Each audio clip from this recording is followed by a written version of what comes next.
నమస్తే ఇవాల్టి వార్తలకు స్వాగతం.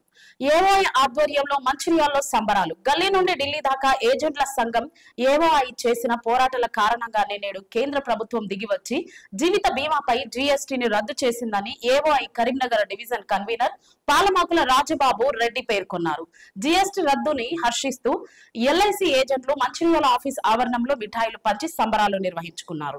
జీఎస్టీ రద్దు చేయాలని డిమాండ్ చేస్తూ ఏజెంట్ల సంఘం ఆధ్వర్యంలో దేశవ్యాప్తంగా పోరాటాలు చేపట్టామని వారు తెలియజేశారు. ఏదైతే పాలసీదారుల ప్రీమియంపై జీఎస్టీని ఎత్తివేయాలని కేంద్ర ప్రభుత్వానికి కానీ ఐఆర్డీఏ కానీ మనం ఎల్ఐసి ఏవై తరఫున ఎన్నో సందర్భాల ధర్నాల ద్వారా ఐఆర్డీఏ ముందు ధర్నా చేయడం జరిగింది. మరియు జోనల్ ధర్నా మొన్న రీసెంట్లీ 11/2/2025 నాడు పార్లమెంటు ముందు జంతర్ మంతర్ దగ్గర కూడా దేశమంతంలో వేల మందితోటి పెద్ద మొత్తంలో ధర్నా కార్యక్రమం చేయడం జరిగింది.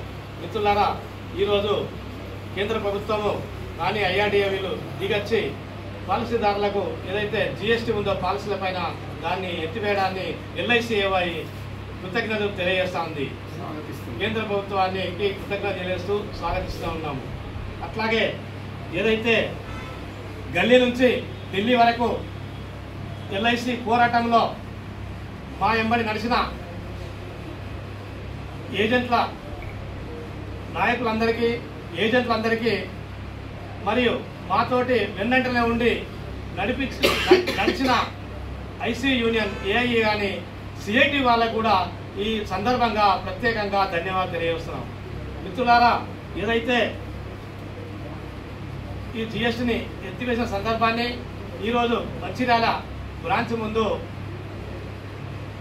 స్వీట్ల కార్యక్రమం కూడా ఏర్పాటు చేయడం జరిగింది. మరి సంబరాల కార్యక్రమం కూడా చేయడం జరిగింది. మరి పాలసీదారులకు కూడా ఈ సందర్భంగా శుభాకాంక్షలు తెలియజేస్తూ సెలవు తీసుకుంటాం.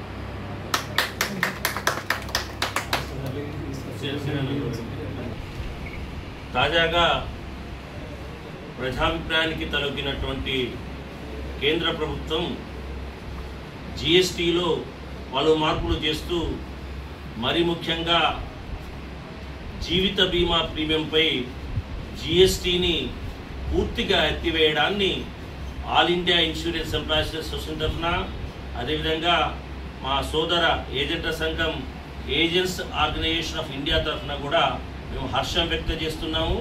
ఇది ప్రజా పోరాట విజయంగా మేము భావిస్తున్నాము. ఎందుకంటే all India Insurance Employees Association తరఫున ఏఓఐ తరఫున ఎన్నో మార్లు ఎంపీలను ఇతర ప్రజాప్రతినిధులు కలిసి విజ్ఞప్తులు అందించి పార్లమెంటులో వాళ్ళు లేవనెత్తాల్సిన ప్రశ్నలు ఏమిటో కూడా మొత్తం డీటెయిల్గా రాసి అందించిన కారణంగా ఆ పార్లమెంటు సభ్యులు కూడా పార్లమెంటులో ప్రసంగిస్తున్నప్పుడు ఏమయ్యా ప్రభుత్వ పెద్దలారా, ఆ ఉద్యోగుల సంఘంలో మెజార్టీ సంఘమైనటువంటి All India Insurance Employees Association లేవనెత్తుతుంది ప్రశ్నని. ఏజెంట్స్ ఆర్గనైజేషన్ ఆఫ్ ఇండియా వాళ్ళు కూడా దేశవ్యాప్తంగా ధర్నాలు చేస్తున్నారు.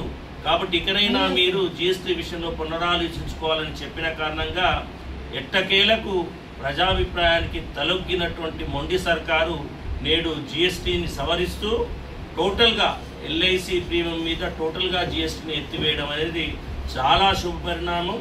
ఈ సందర్భంగా ఈ సదవకాశాన్ని వినియోగించుకొని తమ పునరుద్ధరణ కావాల్సిన పాలసీలన్నింటినీ సత్వరం పునరుద్ధరణ చేసుకోవాల్సిందిగా, అదేవిధంగా జీవిత బీమా రక్షణ అనేది ఒక అరుదైన కుటుంబానికి దక్కే అవకాశం కాబట్టి మరింత ఎక్కువ స్థాయిలో ఇక జీఎస్టీ భారం అనేది లేదు అనేది గుర్తించిన ప్రజలు కూడా మరింత పెద్ద సంఖ్యలో ఎల్ఐసి సంస్థ ద్వారా, ఎందుకంటే పాలసీలు చేయడం ఒకెత్తు, ప్రభుత్వ రంగ సంస్థ ఎల్ఐసి ద్వారా చేయడం అనేది సరైన రక్షణ అందిస్తుంది. కాబట్టి ఎల్ఐసి ద్వారా రాబోయే రోజుల్లో మరిన్ని పాలసీలు చేయడానికి ప్రజలు ముందుకు రావాలని చెప్పేసి విన్నవిస్తున్నాను. ఇది ప్రజా విజయం. ఆ రోజు రైతులు సర్కారు మెడలు వంచారు. ఈరోజు ఏఐఏ ఏఓఏ కలిసి సర్కారు మెడలు వంచి జీఎస్టీని రద్దు చేయడానికి కృషి చేసింది. ఈ సందర్భంగా ప్రజలందరికీ ఈ ప్రజా ఉద్యమ విజయ శుభాకాంక్షలు అందజేస్తూ రాబోయే రోజుల్లో ప్రజల తరఫున గట్టిగా నిలబడి మన హక్కుల గురించి పోరాడే ఒక స్ఫూర్తి ఈ పోరాట విజయం ద్వారా మనం స్వీకరించాలని చెప్పేసి మీ అందరికీ విజ్ఞప్తి చేస్తున్నాం.